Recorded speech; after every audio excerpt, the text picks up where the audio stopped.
How do you freak out? That is a big. You don't really think. How am I supposed to teach you how to twerk? Why is it that white people always act? Why is it when a black.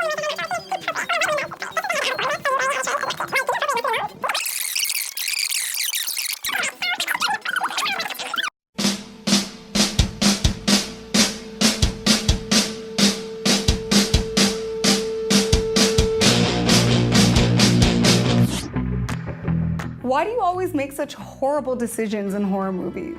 Because we're go-getters. Okay? We try.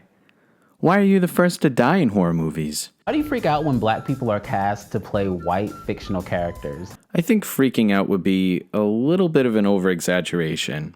I mean, if the fictional character, say, in a book was white and then you cast a black person in a movie made on it, I think that would just be a little bit inaccurate. But I think there would be a Black Lives Matter march if a white person casted a fictional black person in a lead role. Because racism? Why is it when a black woman wears her hair natural, it's seen as inappropriate, but when a white woman does, it's praised? This is the hair that I was born with, so you wearing it as a trend is not cute. Aren't black people notorious for wearing wigs that look like white people hair? I mean, wouldn't you say that would be creating a trend out of our hair as well? Why do you do that? Every time I see a fight that has a black girl in it, her hair gets ripped off. Strange.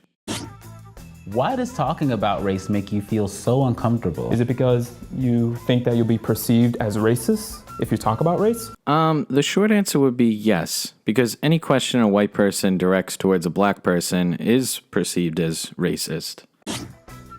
Why do you want to say the N-word so badly? If I don't use it, what makes you think you can? Why? Lady, listen to a rap song. It ain't just white people that want to say the N-word. Why do you always want to touch our hair? Who told you it was okay to touch people without their permission? Alright, Yellow Shirt Girl is getting on my nerves right now. No one touches people without permission usually, and if they do, they probably have psychological disorders. And about touching hair, I'm sorry, but I have absolutely no interest nor the desire to touch your hair. Why do you feel like having one black friend makes you a cultural expert or not a racist? Is your only black friend comfortable with being the reason why you can't be racist? By that logic, then I'm not racist. I have a ton of white friends. Okay, people, slow it down. I can only answer one question at a time, so let's break this one down, okay? First guy, more stoned than a fucking gay person over in the Middle East, okay? I don't expect to know anything about black culture. I don't. I'm sorry. Second guy, is my friend more comfortable with me saying that he's the reason why I'm not racist? I don't know. But I don't understand why I'm still a racist if I'm friends with a black person. The whole premise of racism is that you don't like that race. So how is being friends with them mean that you're still a racist? Don't understand that one. And the last guy, you're not racist because you're friends with a bunch of white people? Okay, then you're not a racist. Because apparently in the media, black people can't be racist. It just doesn't happen. So you're not racist by default. So be friends with as many white people as you please. Why do you feel comfortable cursing at your parents? Because I'm an adult and I can say what I want. I mean, what kind of question is that? You can't pronounce black names like Quvenzhané, but can say names like Schwarzenegger, Galifianakis, and LaBeouf just fine. I like how he uses the hardest black person name to pronounce while also comparing it to the easiest names to pronounce in other cultures. I'm sorry that it's so difficult for you to repeat your name and for me to pronounce it easier.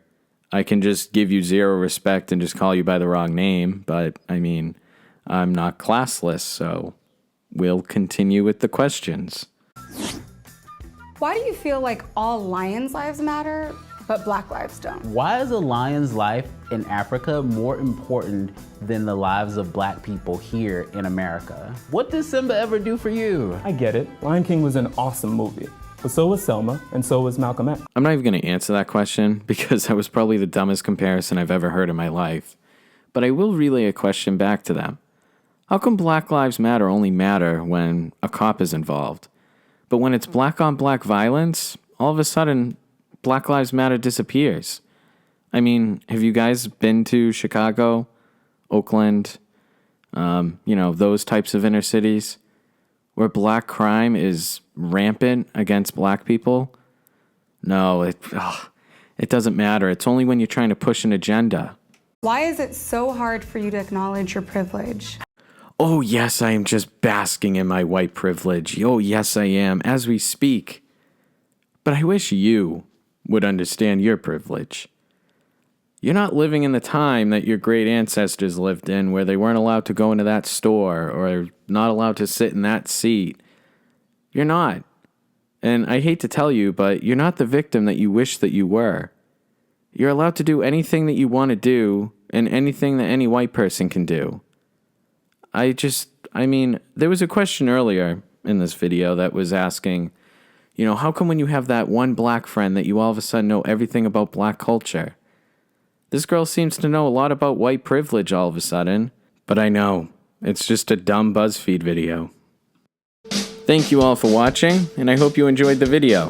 Don't forget to check out my Patreon. Your donations are very much appreciated. And also check me out on Twitter, @MikeBound. Links are in the description. Thank you.